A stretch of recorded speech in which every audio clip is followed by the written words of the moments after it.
المروك صباح يستقوى عليك وراه يدخل لك في داخل الدار. صباح يجول ويروح في موريتانيا، في مالي، يدير علاقات مع دول الخليج اللي راهم يخدموا ضدك. بالعلاقات الجزائرية المغربية، هذه العلاقات والله غير شوف انا متشائم في هذه العلاقات لان المروك ظهر اليوم باللي عنده نزعه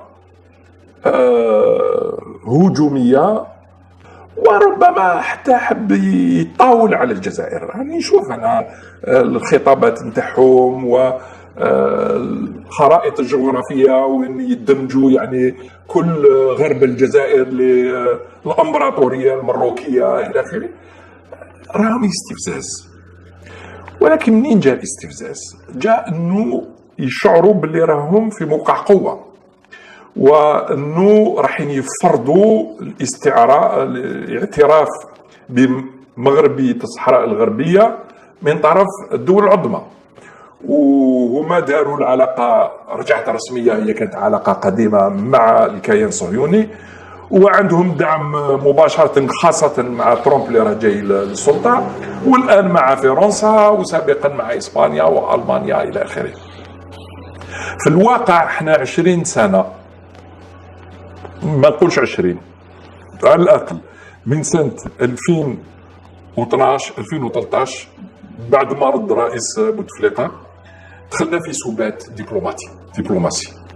ضيعنا افريقيا، ضيعنا الحلفاء، ضيعنا الوجود تاعنا والقوه تاعنا في المحافل الدوليه.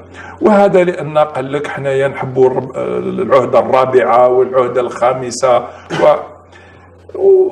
كنا نشوف واحد الخطابات الديماغوجيه، والناس اللي يتبعوا يعني غير المصلحه الشخصيه وكل شيء.